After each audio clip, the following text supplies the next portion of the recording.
Good afternoon, respected teachers, mentors, guests, proud parents, and beloved students.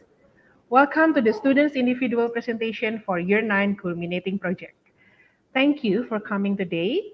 First and foremost, let me introduce myself. I am Risma Natalia Mapaung, and I will be your moderator for this session.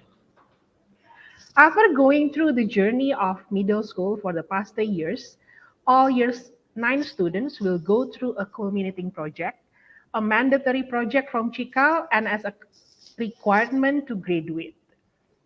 This project also is a medium for students to demonstrate the Cikal competencies that have developed throughout the years. They choose a specific issue, investigated the needs in the community, then propose an action plan in order to solve the issue. Today, they will present their journey from almost 1 year in doing this project. Before we begin the individual students' presentation, let me give you a picture of what to expect for the next hour to hour. We have a few students of year 9 here that will present their culminating project. Each student will have a maximum for 8 minutes, and after all the presenters are done, we will open a questions and answer session. The audiences are more than welcome to ask questions to the presenters during the Q&A session using chat room. This year's theme for the project is Through Small Actions, Everyone Makes an Impact, aiming to achieve their targeted competencies and dimension. We see this culminating project as one of the ways to elevate the students' creativity by solving issues that they present in their city. I think that is enough to briefly explain the concept of the culminating project. Now let's get on to the presentation part. On the fourth session, we have here today Ruga Zinedine Airinka. Okay, please give a warm welcome to our first presenter, Ruga. Uh, Hi. Thank you, Barisma. Assalamualaikum warahmatullahi wabarakatuh. Hi, friends, teacher, and parents. My name is Ruga. Today, I'm going to explain my CP project about mass waste.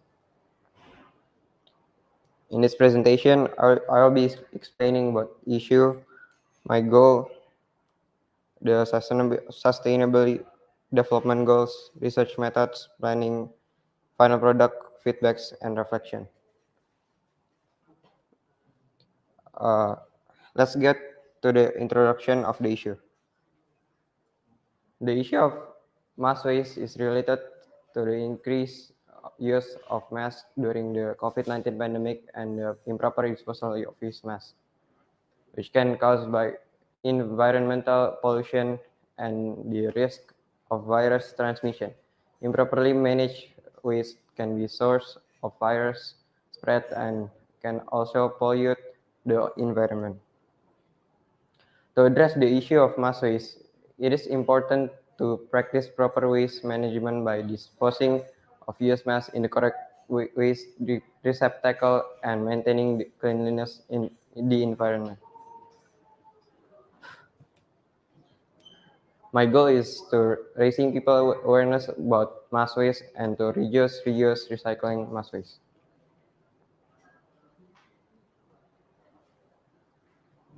My sustainable development goal is responsible consumption and production. Uh, so if we use mask, the waste can be made. We can make something useful for our life. Cikal competencies focus. Community context. Seek for effectiveness and sustainability of one actions to enable wider impacts to communities.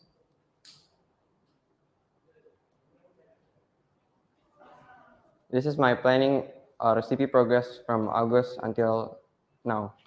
From August until October, I identifying the issues. From November to December, I research and interview.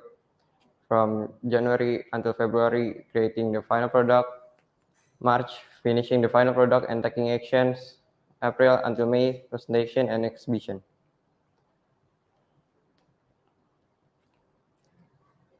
This is my research method. The first research method is Google Form survey. I I got oh, my the first method is Google Form survey, and the second method is Cikal staff interview. Then I interview expert. Then last method is internet.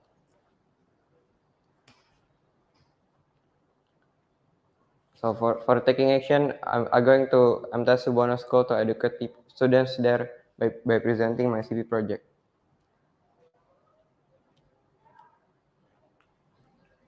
This is my final product. My final product is about website that can guiding you uh, about mass waste.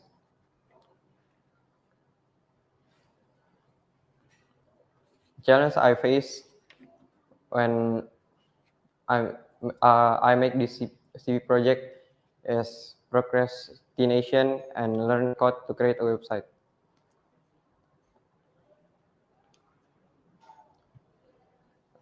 For the reflection, I feel satisfied with my project, but I think I can do better.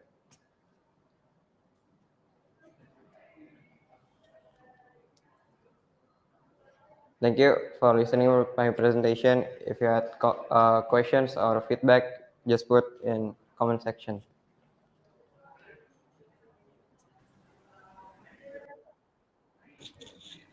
Thank you, Ruga, for sharing your journey. Please give him a virtual round of applause using chat room. Moving on to the next presenter, we will have Lucas Junior Kelwulan. Okay. Yeah. Okay, thank you, Miss Risma. Hello, my name is Lucas Dinarkalwan. Hello, everybody. Hello, Mom, if you're watching this. Hello. And today I will be presenting my culminating project, which is about cardio and diet. Straight up to the point, my issue for my culminating project is obesity. The of my culminating project is obesity. For example, one of the example of my culminating project is my dad, because every time he finish eating, he always sleeps, and that increases his obesity. My mom keeps telling my dad to exercise cardio, but he doesn't understand. So I give him some cardio workouts and a diet, and in just 4 weeks, he just lost 3 kilograms. The goal to my CP is to make more people be aware to their health and start doing cardio or diet to be healthy for free. And the target audience is for anyone who wants to watch it and do it because it's their choice. The dimensions and competencies focus. For the competencies and dimensions is healthy. Learner understands the significance of healthy lifestyle in one's well-being and shows commitment to practice appropriate hygiene and self-care. Learner also makes initiative to promote healthy lifestyle to our surroundings on a daily basis from our very own practice. So this is the timeline when I'm doing my culminating project from September 2022 to December 2022. It's just planning and finishing schoolwork. And from December 2022 to January 2023 is holiday. I didn't do much there. And from January 2023 to March 2023 is the time it's the time where I made my CP, record videos and uploading it into my TikTok account and do some more schoolwork. So the interview, I interview only one expert because he was an athlete. He knows all cardio and diets. And yeah, taking action. I took action. Yeah, one grade, year 9 grade took action in MTS Subono. What I did there was I present my CP there and made some friends. The challenges in this project was very many. But if I rather pick one, it was indiscipline. Indiscipline was a challenge because I didn't make a schedule and I didn't make any progress for more than 3 weeks because I was indisciplined. My thoughts on this project is from my CP that I learned that maintaining a good health is a must, and how I feel after the project, to be honest, is a neutral feeling, and I feel serene and tranquil. And the most valuable moment is when we go to MTS Subono doing the action. It was really fun. And yeah, that's it. Thank you.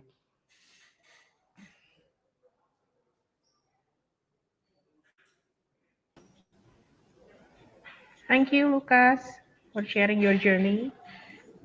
Please give him a virtual round of applause using chat room. Okay, now moving on to the next presenter, please welcome Edelweis Yarra Abigail.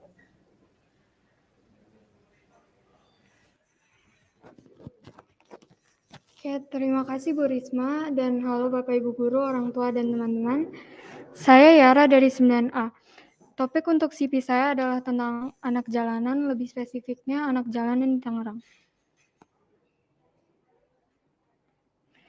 Saya memilih goal nomor 2 dari Sustainable Development Goals, yaitu Zero Hunger, yang memiliki tujuan untuk menciptakan dunia yang bebas dari kelaparan pada tahun 2023. Saya memilih topik Zero Hunger ini karena tergerak setelah melihat banyak anak jalanan yang masih berumur kisaran 7-12 tahun. Mereka menghabiskan sebagian besar waktunya di jalanan, membantu orang tuanya mengemis, mengamen untuk kebutuhan hidup mereka, salah satunya kebutuhan pangan. Bahkan beberapa dari mereka tidak memiliki orang tua. Mereka harus mengandalkan diri sendiri untuk bertahan hidup. Tidak memiliki rumah untuk berteduh, mereka harus berganti-ganti tempat tinggal entah di mana saja, selama mereka bisa memakainya untuk beristirahat.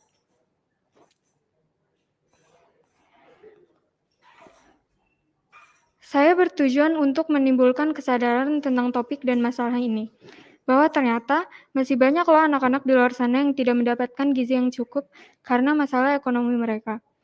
Menurut data BPST Tangerang, dengan jumlah penduduk sebanyak 2,274 juta, ternyata 4,945 ribu dari mereka adalah anak jalanan.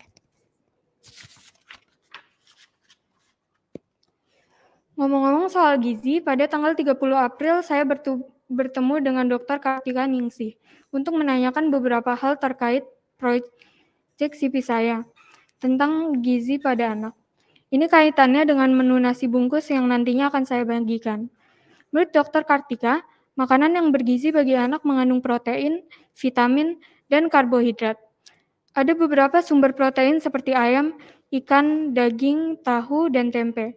Namun dengan kondisi ekonomi anak-anak jalan tersebut, menurut beliau, telur bisa menjadi sumber protein paling direkomendasikan.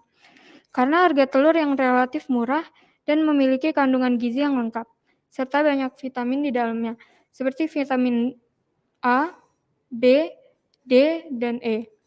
Beliau juga memberi beberapa rekomendasi makanan yang dapat saya berikan untuk anak-anak jalanan ke depannya seperti bubur kacang hijau, nasi kotak, atau orak-arik telur dengan ati ampela.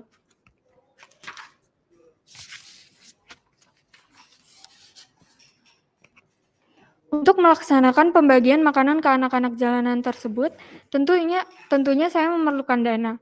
Karena saya masih seorang pelajar, saya belum mempunyai penghasilan dan uang jajan saya juga tidak banyak. Maka saya mempunyai ide untuk mencari dana dan menjual makanan agar mendapat uang lebih. Saya memakai uang tabungan saya dan pembagian orang tua untuk proyek ini sebagai modal. Saya memilih untuk membuat mac and cheese dan jus jeruk sebagai menunya, karena menurut saya lumayan mudah untuk dibuat. Mereka adalah menu sehat dan cocok untuk anak sekolah. Berikutlah sedikit foto-foto proses pembuatan jus jeruk serta mac and cheese-nya.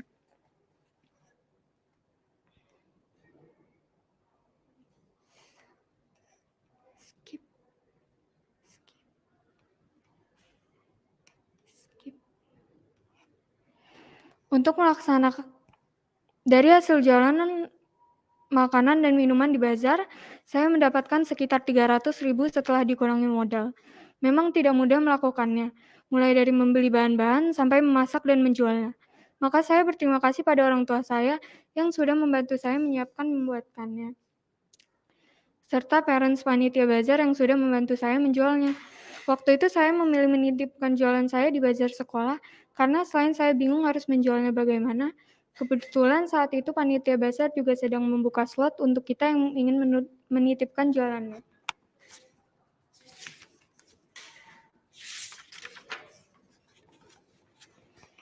Pada tanggal 6 Mei kemarin saya membagikan nasi bungkus yang berisi nasi, orek tempe, telur dadar, telur sambal, dan capcay.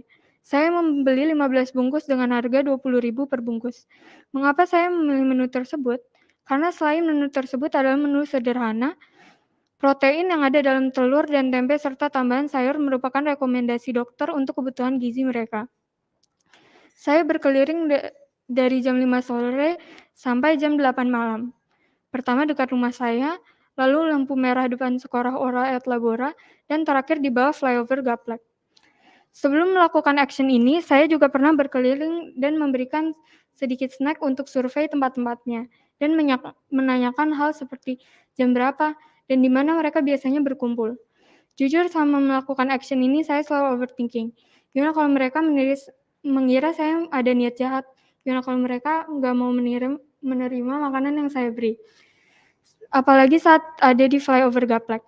Waktu itu juga malam, dan di sana juga tidak hanya banyak pengamen, namun mencopet. Gimana nanti kalau kenapa-napa? Tapi ternyata hari pembagian makanan ini berjalan lancar. Karena saya memang bukan orang yang memiliki skill sosial yang tinggi, ayah saya yang banyak berkomunikasi dengan mereka. Sementara saya yang membagikan roti-rotinya. Sama seperti saat membagikan nasi bungkus, mungkin hanya sekedar makanan warteg yang sederhana, dan kata-kata seperti sehat selalu ya, semangat. Namun saya ikut senang melihat mereka menerima nasi bungkus itu dengan semangat dan wajah ceria.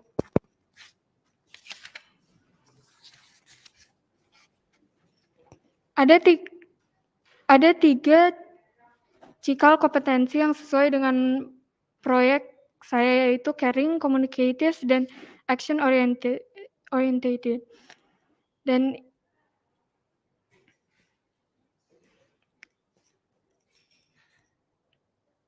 tantangan dan refleksi. Motivasi dan prokrastinasi. Saya akui kalau selama setahun ini saya suka menunda-nunda dan menunda-nunda untuk mengerjakan CV saya. Ya, apalagi kalau bukan kurang motivasi, capek, dan gak mood, serta alasan lain-lainnya. Tapi saya memang merasakan dampaknya, seperti selama 2 minggu belakangan ini, saya sangat sibuk mengerjakan CV karena banyak yang harus dikejar. Salah satunya lagi hasil presentasi untuk CV Talk ini. Kalian pasti bingung kan kenapa saya memakai bahasa Indonesia tidak seperti lainnya? Itu dikarenakan kesalahan saya tidak mendouble check dulu kepada mentor, sementara waktunya sudah kepepet. Dan saya berterima kasih karena masih diberi kesempatan untuk mempresentasikan hasil CV saya. Terlalu fokus pada hasil akhir, saya terlalu memikirkan hasil akhir CV saya. Seperti, oh pokoknya nanti harus gini, harus gitu. Sementara banyak sekali detail yang terlewatkan dan tak terpikirkan oleh saya. Membuat proses CV saya semakin sulit berhubungan juga dengan time management yang membuat beberapa step CV saya terlewatkan. Pada slide terakhir ini, saya ingin mengucapkan terima kasih sebesar-besarnya kepada mentor saya yang sudah membimbing saya dan orang tua saya yang sudah membantu dan mensupport saya selama proses CV ini. Sekian dulu dari saya. Jika ada feedback atau pertanyaan, silakan diketik di kolom komen. Terima kasih.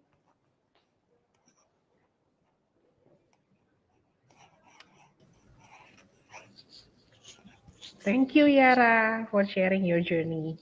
Please give her a virtual round of applause using chat room. Moving on to the next presenter, we have Keisya Alaia Putri Dewanto. Burisma. Hello and good afternoon, everyone. My name is Keisya, and today I will be presenting about my CP called Artsy. The issue I decided to do was about marine debris and trash in the ocean and how I would like to turn it into an art piece. My goal is to educate people and myself on marine debris, specifically plastic pollution, and even clean some beaches with my family. My sustainable development goals were climate action and life below water. Climate action is a little obvious, and life below water is also slightly obvious. These are my Chika dimensions and competency focuses. It's constructive continuity, community context, committed, and self-reliant. This was my plan/timeline throughout the entire year. In August to November, I was mostly planning, researching, and collecting data for my posts. In December, it was mostly taking action, interviewing, and launching my Instagram. And January and February was painting making, which you will see later. And in April and May will be preparation for CP Talk and exhibition. Here are some of the survey results that I got. From what I gathered, most people know on what marine debris is. Some don't quite know, and some people just don't know at all. And on the top upper right, there are some responses from some of my from my survey. Another one. Here are the three experts I interviewed. This is Ibu Mentari from Bye Bye Plastic Bag, an organization that wants to educate kids on the dangers of single-use plastic in society, which started as an awareness of two people, has become an amazing mission that moved and works in Bali. Bali has fun fact: Bali has already banned the use of single-use plastic bags. The second expert I interviewed was Patarto, a worker at a executive at a recycling company called PT in Yitek Eco Jos Plastic Indo. I chopped that up so much. Who that I got to meet in December, and the process of collecting and cleaning and forming the plastic into a new product was very interesting. And the last expert I interviewed was Burima. She's a volunteer at an organization called Trash Hero, and they do beach cleanups every week around Bali. Yeah. Each piece of trash they collect will be sorted out and sent to recycling places all around. Here are some pictures of me doing my own small beach cleanups, which were pretty effective, but not too effective that it would actually work. This was, of course, only a small one, and so it only was with my family. This one was actually an event that at Trash Hero who was in, and basically we helped with collecting trash. These are my final products that I've made, called an Instagram called Indo Artsy, and a painting that you will see at the exhibition tomorrow if you are going to come. Some challenges that I had making this project were motivation, time management, commitment, and other things. Most of these are because, well, school, and I just didn't have, for time management, I'm not pretty good at time managing in general. Motivation, that's slightly obvious, and commitment, I wasn't that, it's because of the motivation.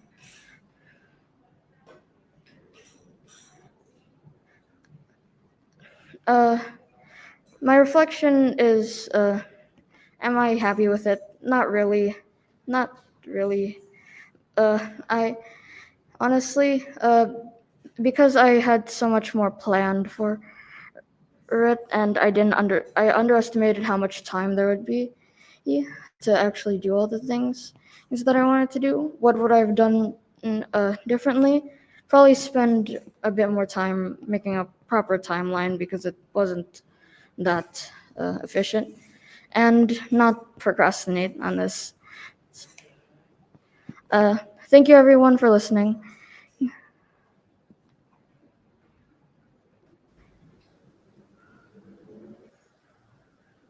Thank you, Keisya, for sharing your journey. Please give her a virtual round of applause using chat room. Moving on to the next presenter, we have, please welcome Mysha Zaina Putri Utina.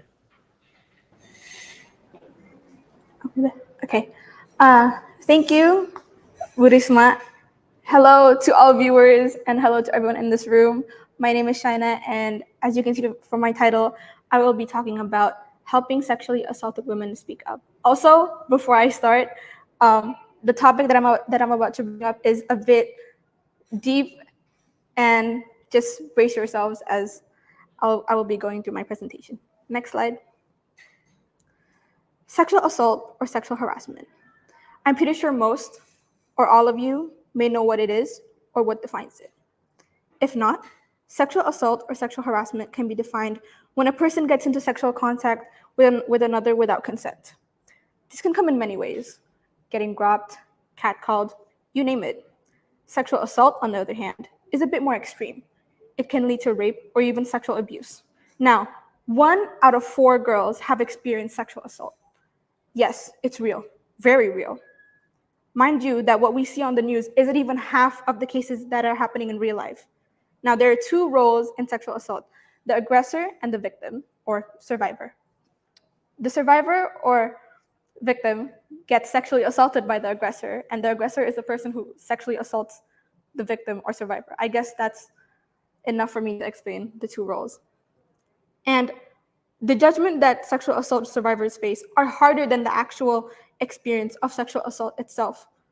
When they open up about their experiences, they would say, "What were you wearing?" Or if the survivor was a girl and the aggressor was a man, they would say, "It's in a man's nature, face it." Or, "You could have just enjoyed it." Or, "You could have just stayed at home." And many, many, many more. And you try to tell them that it's not their fault, but with all of this judgment and shame that they feel, they get too scared to open up and they just blame themselves as other people have blamed them. Now, I want to remind you that the statistics are 1 out of 4 girls, and that's a lot. And I can guarantee you that at least 3 people that you know have experienced this issue. And that is the issue that I want to bring up. Next slide, please. Helping people gain sympathy for sexually assaulted women. Because if it's that common for girls to experience this gut-wrenching event, and if people would say it's in a man's nature, then things really have to change. Before I continue, mind you that anyone can experience sexual assault, both girls and boys. But as a girl myself, I feel that with me having a mindset of a girl, personally, I think that I can understand survivors who are women more than men. And I know that it can be hard for non-survivors to understand the effects sexual assault can bring to victims or survivors. But I'm pretty sure that if you're willing to educate yourselves or willing to listen to survivors who need to be listened, I'm sure that anyone, including all of you in this room, can become an ally to survivors. Next slide, please.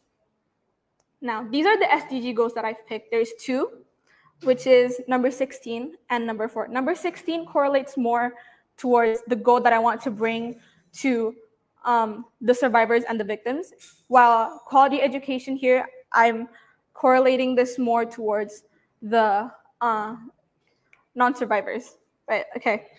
So first, the number 16, which is peace, justice, and strong institutions. And this is more towards the goal and the feeling that I want to bring to these survivors and victims, as I really want them to gain peace with their experiences by letting them know that they're not alone in this and that there are people out there who are willing to support them.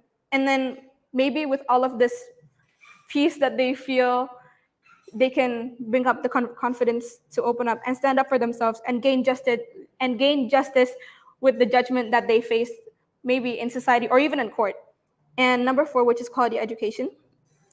And while the 16th SDG correlates more with the survivors, this SDG was chosen as I'm trying to educate non-survivors. I'm trying to educate non-survivors to gain more sympathy, and with this sympathy that they feel, I can make these victims gain more and more allies. Next slide, please.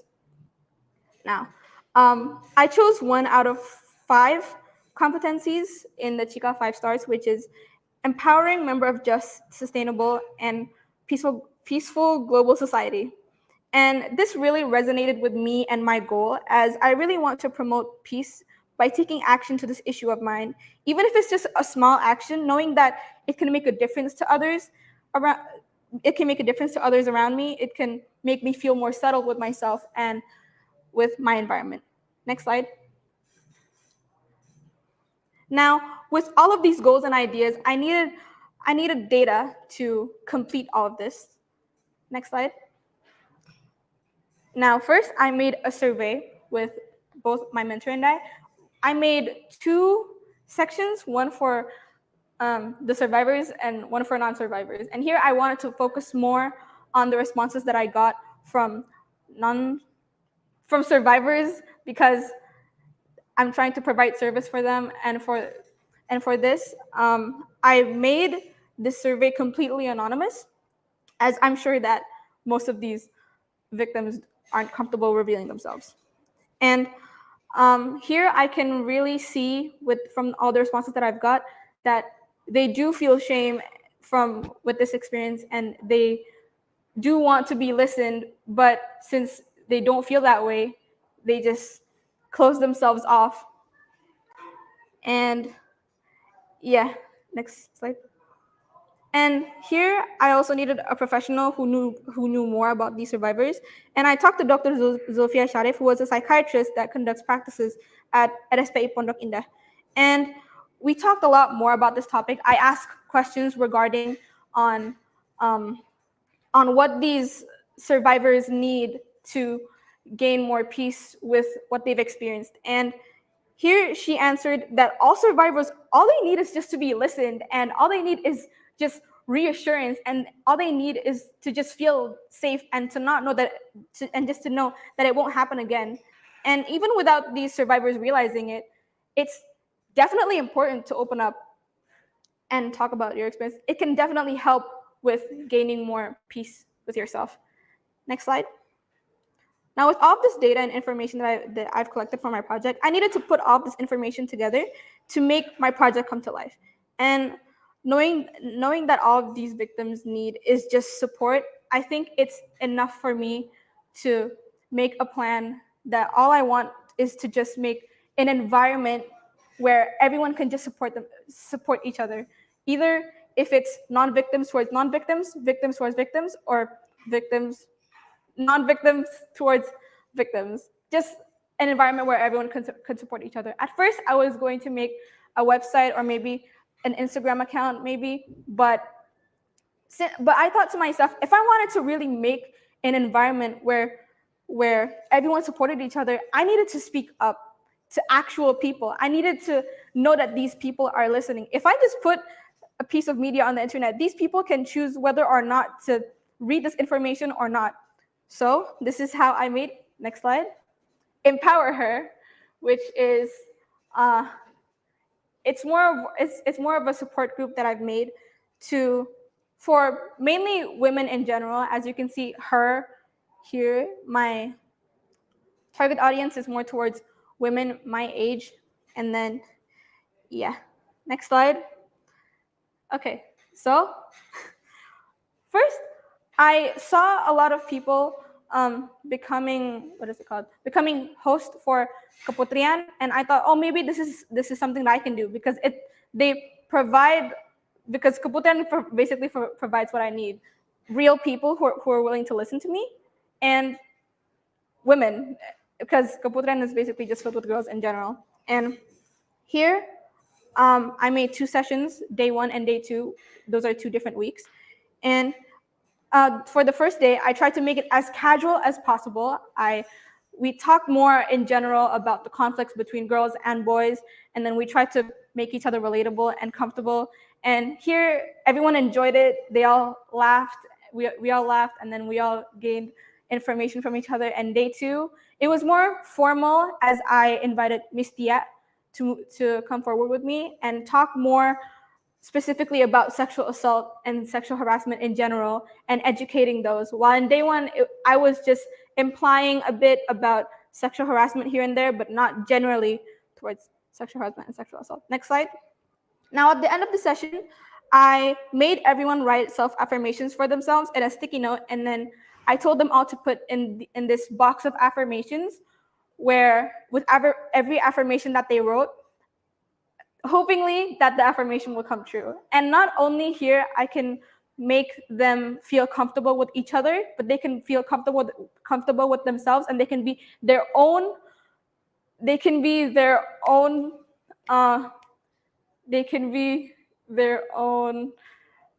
supporter in any situation.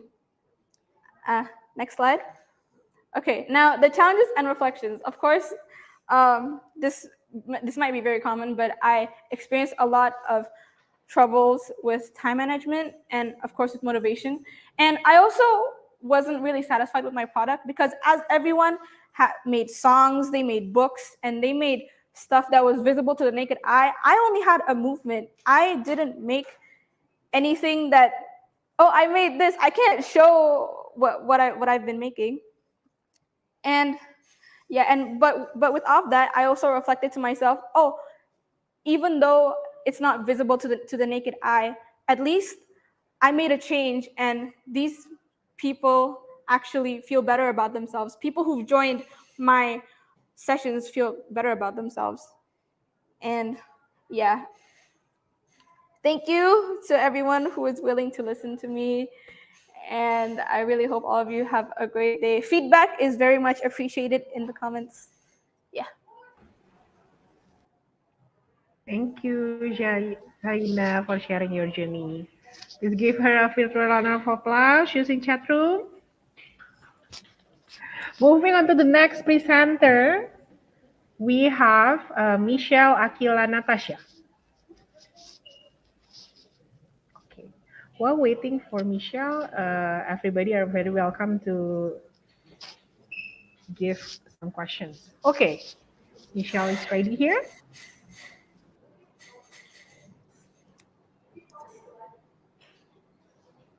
Hi everyone, my name is Mysha Akila Natasha. I'm a year 9 student from Sekolah Cikal Serpong, and today I will be talking about my culminating project, which is about eating disorder. So, what is an eating disorder?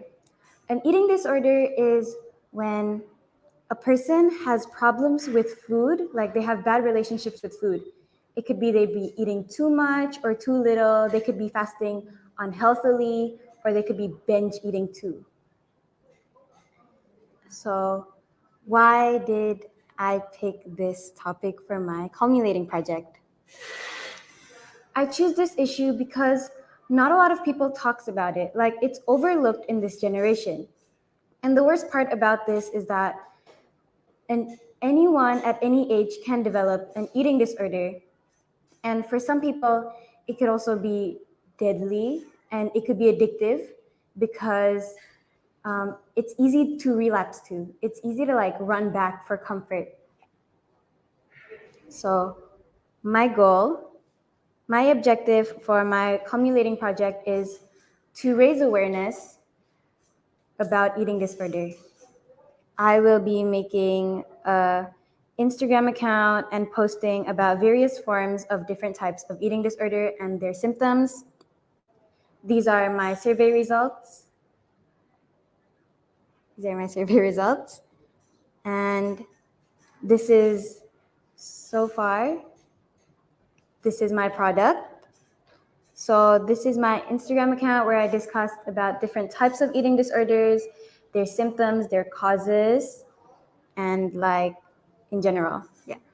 So my reflection is how do I feel about it is that I feel pretty satisfied with my results, even though I do think I could do better.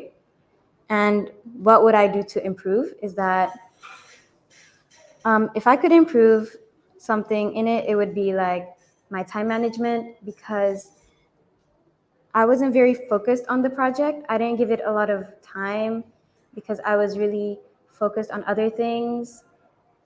So thank you for listening to my culminating project.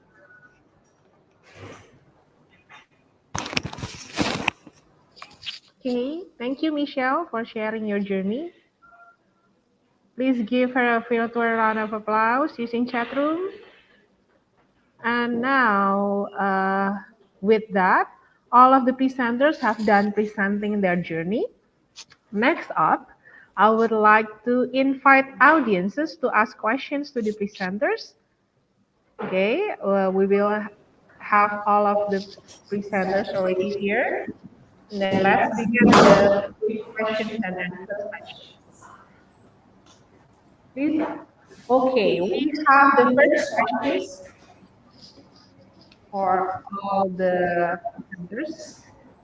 The question is, what are your most memorable and least memorable moments from the culminating project process? Explain briefly, please. Can we start from Ruga?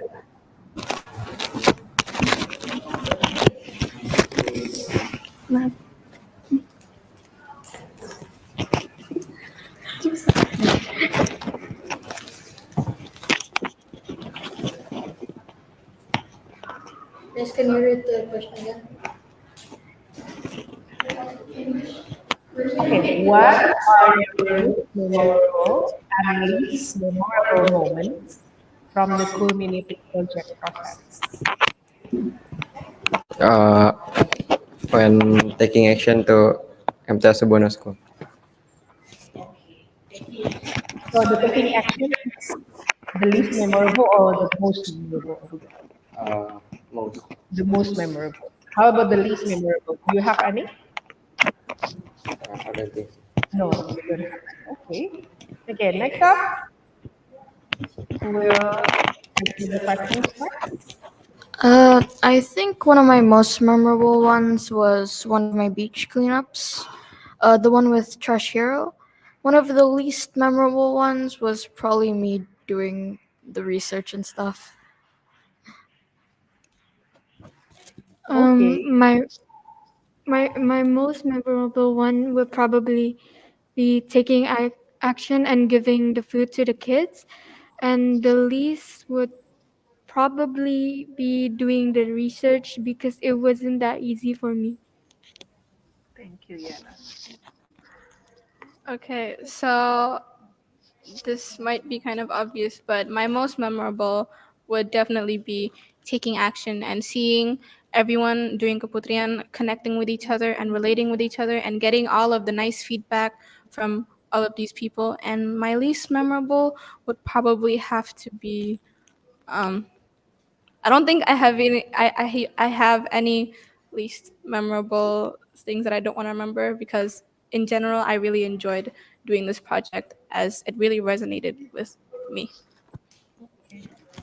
So for my most memorable ones are probably my taking action because I made some new friends there too. And for my least memorable is probably when I did my research because I really procrastinated about it a lot. So yeah. For the most memorable moment is the taking action when we went to MTS Subono, and the least is making the presentation for this event. Okay. Thank you, everyone. So most memorable one is the one that when you are going to the school, yeah. Okay. Second questions is, will all of you continue your projects in real life aside of your CP projects for graduation purpose? Are you going to continue or no, just stop it here? What is the plan? Okay. So my plan maybe would be maybe I will continue. I will definitely continue this if I had the chance to. I would definitely conduct more support group sessions and seeing everyone connect because it makes me happy in general, even though maybe the process of planning what we have to do and things like that could be frustrating, but at the end it's all worth it. And I also think that this with this project it really helped me with my public speaking. And yeah. I don't think I would be like doing this project after CP because I don't think I have enough time to do the research and stuff, and I would probably procrastinate about it a lot. So In the future, I might continue on my project and invite my friends to do so. But in the meantime, maybe I will be stopping on doing my project. I'd wish to, but only when if I have the time. I would definitely do something like this again in the future, but maybe not. I might continue it though.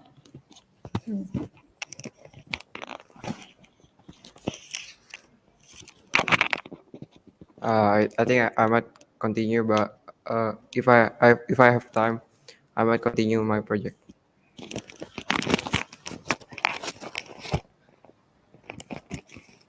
If I want to continue, I don't know. I think I will continue, but just for fun. Okay, thank you for all the answers. So, do we have another questions? Okay, next question is, what have you learned from this project? So what I learned from this project is I need to be more disciplined. I need to fix my time management, probably, what I've learned from this project. Yeah. What I've learned from this project would have to be while doing my research, I thought that sexually assaulted victims and survivors they needed more care and things, but all they really needed I was surprised to hear that all they needed was just someone to listen. And I was also surprised when I learned the fact that the statistics were actually 1 out of 4 people. Yeah. I've learned a lot about other kids out there who might not live the way I live with uh,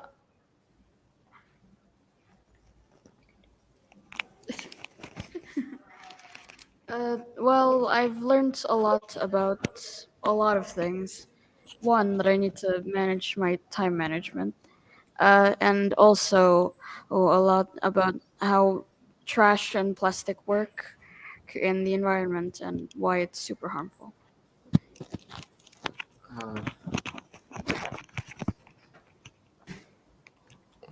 Uh, uh, I learned that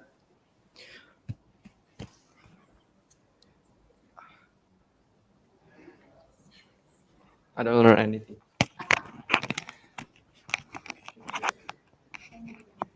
Yeah.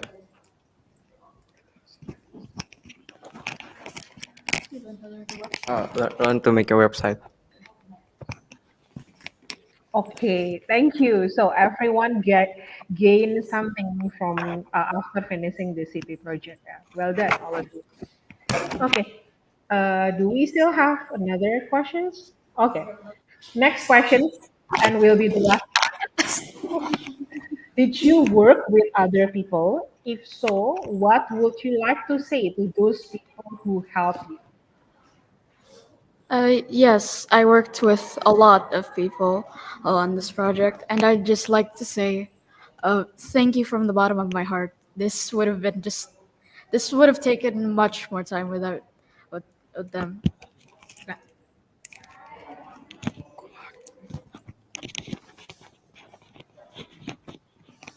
Okay. How about the others? Okay. Did you work with other people? No. If so, no? No. Oh, okay. How about the others?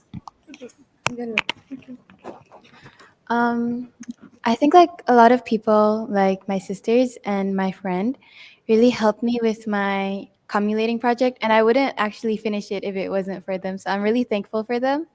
Yeah. Okay, so people that I've worked with definitely would be my mentor, and also Miss Tia for my second session. And I really want to thank them because none of this would have been possible if it weren't for them. And yeah, I think that's the people that I've worked with. Yeah. As I've mentioned before, my mentor, my family, and my friends does help me a lot in this project. I'm sure if it weren't for them by my side, I wouldn't have finished this project by myself.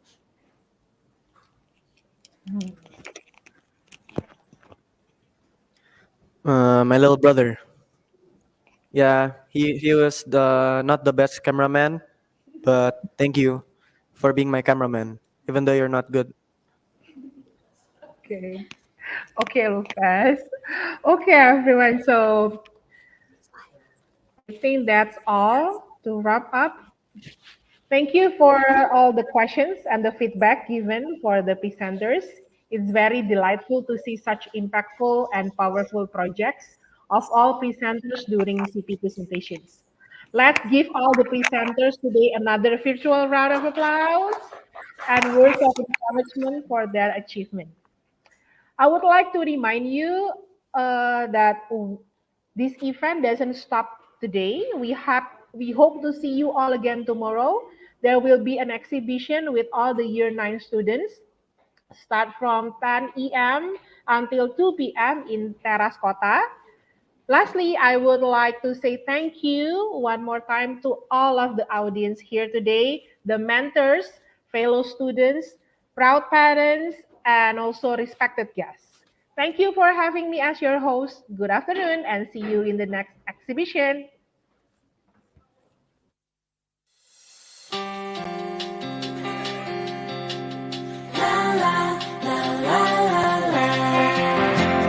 Disinilah tempat ayah ibuku percaya takkan ada batas untuk mimpiku bergerak, belajar, tumbuh jadi pelita, terangi langkah ceria. Tempat aku membuka mata, mengenal indahnya dunia, melangkah bersama, berkarya untuk Indonesia. Bangga jika jadi sekolah kita. Disinilah tempat mata hatiku terbuka, takkan ada hati belajar bila tak bisa menjadi arti untuk sesama, temani langkah mulia. Tempat aku membuka mata, mengenal indahnya dunia, melangkah bersama, berkarya untuk Indonesia. Bangga jika jadi sekolah kita. Jadilah warga dunia, pribadi bahagia, ajak hati belajar